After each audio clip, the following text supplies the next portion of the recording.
अमीर बेटी का सौदा। अमीर बाप की बेटी शिल्पी को मुकेश पसंद होता है, लेकिन दोनों के बीच हैसियत की दीवार खड़ी होती है। और फिर कहीं नौकरी कर लो ना, क्या हमेशा ये लोहे की सलाखों के पीछे भागते रहते हो? कितनी मेहनत करते हो। शिल्पी, नौकरी से कुछ नहीं होगा। तुम लोगों की हैसियत तक पहुंचना है तो अपना ही बिजनेस करना पड़ेगा, वरना तुम्हारे पापा किसी और से तुम्हारी शादी करवा देंगे। अच्छा, ऐसे किससे करवा देंगे? मैं तो तुमसे ही शादी करूंगी। बोल दिया तो बोल दिया, बस। मुकेश उस बेचारी को समझाता भी तो क्या। दुनिया के रीति रिवाजों से काफी दूर थी शिल्पी। भले ही बड़े बाप की बेटी, लेकिन सादगी इतनी कि क्या कहना। बेटा शिल्पी, कल तुमको देखने लड़के वाले आने वाले हैं, तैयार रहना। मैंने तुम्हारी माँ को समझा दिया है। घर के सारे नौकर चाकर को वो समझा देगी कि स्वागत कैसे करना है। कैसी बात कर रहे हैं पापा? मैं तो मुकेश से प्यार करती हूँ, उसी से शादी करूंगी। मैंने आपको बताया था ना। मुकेश किसका बेटा है? वो स्टील किंग सिंघानिया का, या वो जो बड़े ज्वेलरी वाले हैं मेहता, उनका? नहीं नहीं पापा, वो अपना ही काम करता है, लेकिन एस्टेब्लिश नहीं है अभी। पापा, वो आपके पास तब आएगा जब कुछ बन जाएगा। आप प्लीज थोड़ा सा वक्त दे दीजिए। पिता को शिल्पी की बात पर गुस्सा आ जाता है। वो उससे कुछ नहीं कहते और शिल्पी की माँ के पास जाते हैं। यह संस्कार देकर बड़ा किया तुमने शिल्पी को, और कैसे मैं किसी भिखारी के साथ उसकी शादी कर दूं? कौन है ये मुकेश? मैं जानती हूँ, बड़ा ही होनहार लड़का है। शिल्पी से बहुत प्यार करता है और शादी करना चाहता है। अरे ऐसे कैसे मैं किसी से भी अपनी बेटी की शादी कर दूं?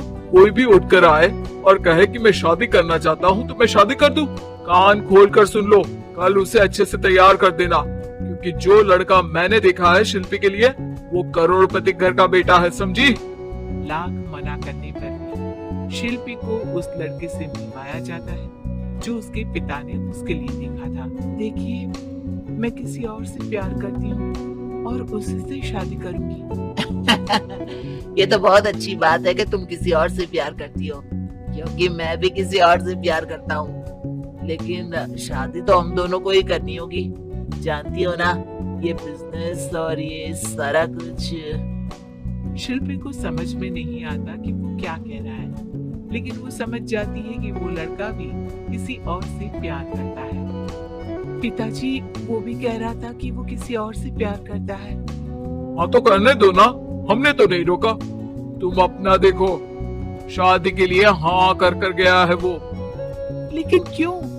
अरे वो और मैं दोनों ही एक दूसरे से प्यार नहीं करते, फिर शादी क्यों कर ले? पापा, एक बार सिर्फ मेरे कहने पर आप मुकेश से मिल ले।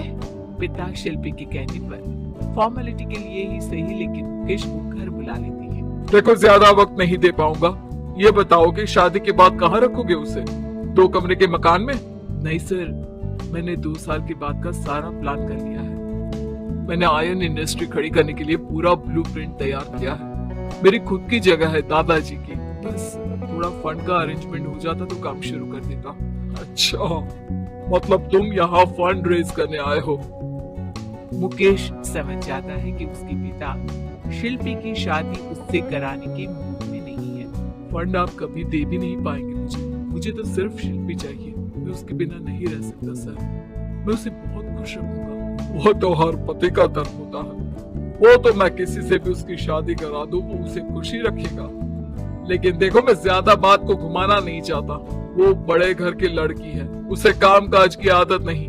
अभी वो समझ नहीं रही, लेकिन तुम तो समझो। मैं किसी भी हालत में शिल्पी की शादी तुमसे नहीं करवा सकता। मुकेश पिता से लाख मन्नतें करता है, लेकिन शिल्पी की शादी उस अमीर लड़के से हो जाती है। शादी के बाद क्या हम लोग मेरी माँ के घर चले? मुझे उन लोगों की बहुत याद आ रही है। हाँ, जाओ जाओ। वैसे भी आज मैं अपनी गर्लफ्रेंड के साथ मसूरी जा रहा हूँ, तुम जा सकती हो। कैसी बात कर रहे हैं? अब हम लोगों की शादी हो गई है, आप कैसे किसी और लड़की के साथ जा सकते हैं? अरे मैंने तो तुम्हें शादी के पहले ही बता दिया था कि मेरी कुछ गर्लफ्रेंड्स हैं। अब प्लीज ये टिपिकल बीवी वाला रोना धोना शुरू मत कर देना।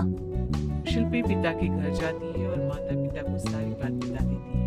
इतना गंदा इंसान निकलेगा मैंने तो सोचा ही नहीं था। अरे क्यों कराई मेरी फूल जैसी बेटी की शादी ऐसे घर में। और तो क्या हो गया, शुरू शुरू में हर घर में ऐसा होता है, धीरे धीरे ठीक हो जाएगा। और वैसे भी उन लोगों के साथ हम लोगों की एक बड़ी डील फाइनल हुई है, समझी। उन लोगों से रिश्ता बनाकर रखो, तभी पैसों की बारिश होगी। पापा, अब समझ में आया कि आपने मेरे साथ ऐसा क्यों किया। मुकेश आपके सामने गिड़गिड़ा कर गया कि वो मुझे बहुत खुश रखेगा, लेकिन आपने मेरी शादी एक ऐसे लड़के से करा दी जो किसी और लड़की से प्यार करता है और शादी सिर्फ समझौते के लिए कर रहा है। पापा, मैं जा रही हूँ, लेकिन इस घर में कभी पैर भी नहीं रखूंगी। आपने मुझे सामान की तरह इस्तेमाल किया। माँ शिल्पी को बहुत रोकती है, लेकिन वो एक नहीं सुनती। कुछ समय बाद शिल्पी, मुझे नहीं लग रहा कि अब हम दोनों के बीच ये शादी और रह पाएगी। मैं किसी और से शादी करना चाहता हूँ। वैसे तुम परेशान मत हो ना, तुम्हारे पापा के साथ हम लोगों की डील जो चल रही है ना, वो नहीं रुकेगी, क्योंकि तुम बहुत अच्छी लड़की हो। ठीक है, मैं जा रही हूँ। तलाक के पेपर में साइन करके, लेकिन एक शर्त है, मैं कहाँ गई ये बात मेरे पिता तक नहीं पहुँचनी चाहिए। शिल्पी घर छोड़कर चली जाती है। वो एक नौकरी करती है और अपना जीवन खुद संभालती है। लेकिन एक दिन, शिल्पी जी, आपसे मालिक मिलना चाहते हैं। मुझसे क्यों?